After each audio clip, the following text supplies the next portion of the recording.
19장 긍휼이 풍성하신 하나님. 우리에게 전해진 토머스 굿인의 저서는 모두 12권이고 각 권 모두 500쪽이 넘을 뿐 아니라 깨알 같은 글자가 빼곡하게 들어차 있다. 그 가운데 제2권은 에베소서 2장만을 다루고 있다. 이 책은 1년의 설교로 이루어져 있다.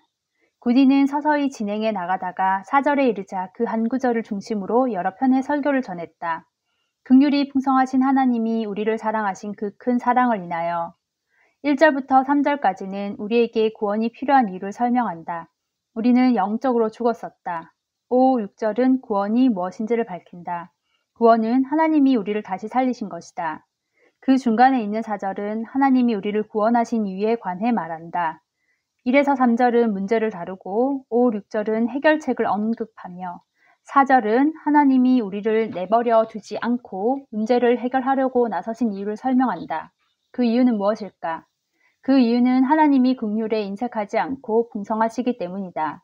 하나님이 다른 어떤 것에 풍성하시다고 일컬을 성경 구절은 어디에도 없다. 오직 긍휼과 관련해서만 그분에게 풍성하시다는 표현이 적용되었다. 이것이 무슨 의미일까? 여기에는 하나님이 우리가 본능적으로 생각하는 하나님과는 다른 분이라는 의미가 함축되어 있다. 또한 신앙생활이란 하나님의 선하심에 관한 그릇된 생각을 평생 조금씩 극복해 나가는 과정이라는 의미가 함축되어 있다. 하나님은 정의를 엄격하게 베푸시지만 긍휼이 풍성하시다. 그분은 모두에게 풍성하시다. 즉 그분은 선하심이 무한히 넘쳐나고 선하심을 아낌없이 베풀고 풍성하게 쏟아부으며 넘치게 나타내신다. 구약 성경이 예레미야서 31장 21절에서 긍휼히 여긴다라는 말을 2차례나 사용한 것처럼 신약 성경은 하나님을 긍휼이 풍성하시다라고 일컫는다. 앞에서 살펴본 대로 구약 성경은 사복음서와 마태복음 11장 29절을 통해 인류의 역사 속에서 밝히 드러나게 될 사실을 미리 암시했다. 앞으로 남은 몇 장에서는 신약 성경을 중심으로 논의를 전개할 생각이다. 에베소서 2장 4절은 긍휼이 풍성하신 하나님이라고 말씀한다. 풍성하게 되어가다가 아닌 풍성하다라는 표현이 사용되었다. 이런 식의 진술은 창조주의 깊은 내면, 곧 휘장지에 있는 하늘의 지성소로 우리를 안내해 하나님의 존재와 본성 자체를 생생하게 엿볼 수 있게 해준다. 하나님은 모든 긍휼의 원천이시다. 긍휼은 그분의 본성이다. 그것이 그분의 본성이요 성향인 이유는 그분이 온 마음을 다해 긍휼을 베푸시기 때문이다. 이것이 하나님이 긍휼을 베풀기를 기뻐하시는 이유다.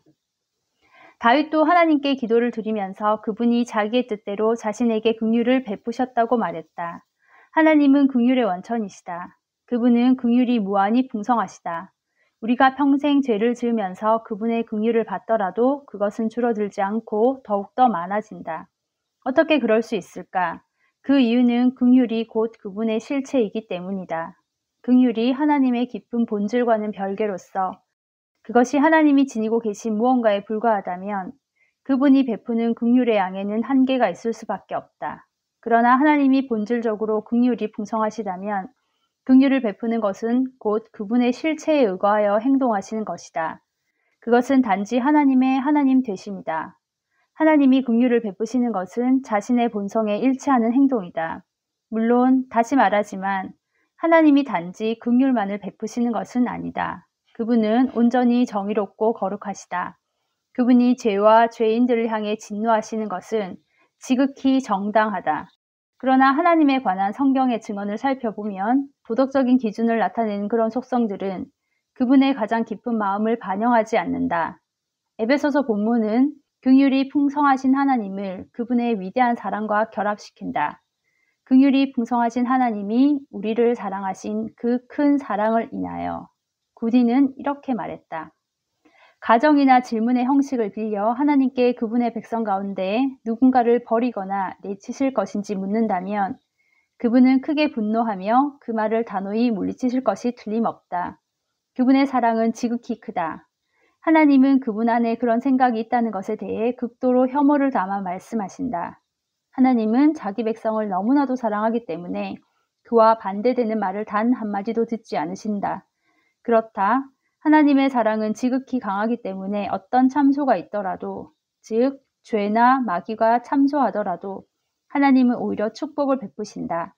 하나님의 사랑은 축복을 더 많이 베풀 기회만을 찾을 정도로 강렬하고 확고하다. 우리를 사랑하신 그 큰 사랑을 인하여라는 성경 말씀을 생각하면 구딘이 우리의 이해를 도우려고 애썼던 것이 무엇인지를 알 수 있다. 하나님의 사랑은 관용이나 오래 참음이나 인내가 아니다. 하나님은 우리에게 오래 참으시지만 그분의 사랑은 더욱 깊고 적극적인 성격을 띈다. 그분의 사랑이 위대한 이유는 자기가 사랑하는 자들이 위협을 당할 때 서로 그 위협이 그들 자신의 어리석음 때문에 빚어진 것일지라도 더욱더 풍성하게 솟구치기 때문이다. 인간적 차원에서도 이 점을 어렵지 않게 이해할 수 있다.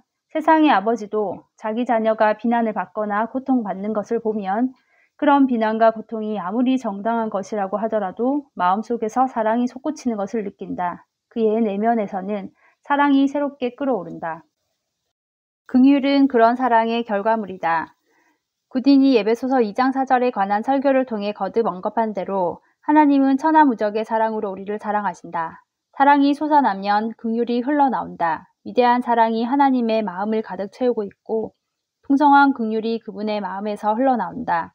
아마 이런 말들이 약간 추상적으로 들릴 것이다. 긍휼과 사랑은 결국 개념일 뿐이지 않은가?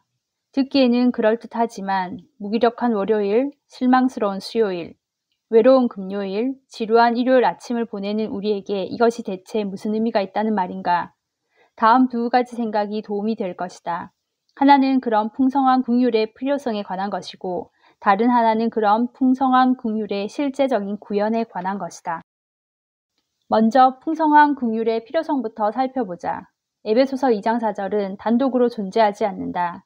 이 구절은 6장으로 이루어진 에베소서의 일부다. 그 바로 앞의 구절을 인용하면 다음과 같다. 그는 허물과 죄로 죽었던 너희를 살리셨도다. 그때의 너희는 그 가운데서 행하여 이 세상 풍조를 따르고 공중의 권세 잡은 자를 따랐으니 곧 지금 불순종의 아들들 가운데서 역사하는 영이라. 전에는 우리도 다 그 가운데서 우리 육체의 욕심을 따라 지내며 육체와 마음에 원하는 것을 하여 다른 이들과 같이 본질상 진노의 자녀이었더니 그리스도께서는 상처 입은 사람들을 치유하거나 잠든 사람들을 깨우거나 혼란스러운 사람들에게 조언하거나 지루한 사람들에게 활력을 불어넣거나 게으른 사람들을 독려하거나 무지한 사람들을 교육하기 위해서가 아니라 죽은 자들을 살리기 위해 세상에 오셨다. 이 세 구절의 전체적인 취지를 생각해보라. 바울은 우리가 종종 말하는 식으로 나는 망했어 라거나 나는 실수를 저질렀어 라거나 나는 고민이 많아 라는 식으로 죄에 대해 말하지 않았다. 그는 죄를 우리의 삶 전체에 영향을 미치는 냉엄한 현실로 간주했다. 우리의 죄는 이따금 한 번씩 걸려 넘어지는 건강한 사람보다는 머리부터 발끝까지 온통 질병에 걸린 사람과 비슷하다. 에베소서 2장의 표현을 액면 그대로 받아들인다면 생명이 없는 죽은 사람과 같다. 우리는 부지 중에 사탄을 따랐다. 우리는 단지 지옥의 권세에 복종한 것이 아니었다. 지금 불순종의 아들들 가운데서 역사하는 영이라는 말씀대로 지옥의 권세는 우리 안에서 역사하고 있었다. 우리는 본질상 진노의 자녀였다. 우리는 진노의 자녀였기 때문에 하나님의 진노를 받아 마땅했다. 우리는 이따금 한 번씩만 육신의 욕심을 따랐던 것이 아니라 그 욕심을 따라 지냈다. 그것은 우리가 숨쉬며 살았던 공기였다. 추악하고 무절제한 정욕과 우리의 관계는 물과 물고기의 관계와 같았다. 우리는 하나님을 거부했고 멸망을 자초했으며 심판을 받기에 합당한 삶을 살았다. 우리는 겉으로는 맡에서 미소를 짓고 우체부에게 명랑하게 말을 건네면서도 속으로는 은밀히 자아를 받들어 섬기며 우리의 영혼이 창조된 본래의 목적인 하나님께 대한 예배와 아름다움과 존엄성을 내팽개친다. 육체와 마음에 원하는 것을 하여 라는 말씀대로 죄는 우리가 이따금 저지르는 것이 아니라 말과 행위와 생각과 욕망의 차원에서 매 순간 우리의 실존을 규정짓는 현실이다. 우리는 죄 가운데서 살았을 뿐 아니라 그 가운데서 사는 것을 즐겼다. 우리는 죄 가운데서 살기를 원했다. 죄는 우리가 소중히 여겼던 보물이자 골룸의 반지요, 지속적인 즐거움이었다. 간단히 말해 우리는 영적으로 죽었고 완전히 절망적인 상태였다. 그런 우리가 하나님의 긍휼로 인해 되살아났다. 어떤 사람들은 그것은 나와는 거리가 먼 이야기야.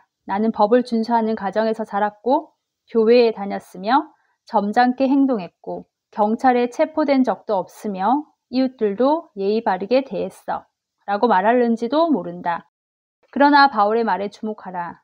그는 우리도 다 그 가운데서 우리 육체의 욕심을 따라 지내며 라고 말했다. 바울은 전에 바리새인이었다. 그는 누구보다도 율법을 철저하게 지켰다. 그는 나는 히브리인 중에 히브리인이요 율법으로는 바리새인이요 열심으로는 교회를 박해하고 율법의 의로는 흠이 없는 자라 라고 말했다. 그런데 어떻게 그런 그가 육체의 욕심을 따라 지내는 사람들의 범주에 스스로를 포함시킬 수 있었을까? 더욱이 바울은 자기 자신을 단 한 번만 그런 식으로 소개한 것이 아니었다. 그는 빌립보서 3장과 같은 자기소개를 사도행전에서 여러 차례 반복했다. 그는 젊었을 때부터 조상들의 율법에 엄한 교훈을 받았고 우리 종교의 가장 엄한 팔을 따라 생활했다고 말했다. 그러면서도 그는 디도서 3장에서 어리석은 자요, 순종하지 아니한 자요, 속은 자요, 여러 가지 정욕과 행락에 종노릇한 자요 라는 말로 자신의 이전 생활을 묘사했다. 과연 어느 쪽이 진실일까? 모든 규칙을 어기든 모든 규칙을 지키든 둘 다 육체의 욕심을 따라 사는 삶이 될 수 있다는 것을 이해해야만 이 말의 의미를 옳게 파악할 수 있다. 이 두 가지 삶 모두 육체의 욕심을 따라 사는 것이기 때문에 새로운 탄생이 필요하다. 우리는 부도덕한 상태로 죽은 사람이거나 도덕적인 상태로 죽은 사람이거나 둘 중 하나다. 어떤 경우가 되었든 죽은 것은 똑같다. 하나님의 긍휼은 명백하게 드러난 악인들은 물론 도덕군자인 채 하는 사람들을 깨끗하게 해준다. 이 두 종류의 사람들 모두 똑같이 부활이 필요하다. 하나님은 긍휼이 풍성하시다. 그분은 일부 죄인은 긍휼히 여기고 일부는 긍휼히 여기지 않는 분이 아니다. 긍휼은 그분의 본성이다. 그분은 긍휼이 풍성하신 하나님이기 때문에 모든 죄인에게 긍휼을 베푸신다. 그분의 긍휼은 우리의 죽은 영혼을 되살릴 뿐 아니라 좀비와도 같은 공허한 우리의 존재 양식을 새롭게 한다. 우리가 지은 죄의 무게를 의식한다면 에베소서 2장 4절의 긍휼이 알맹이 없는 추상적 개념처럼 들리지 않을 것이다. 이번에는 풍성한 긍휼의 실제적인 구현에 관해 잠시 살펴보기로 하자.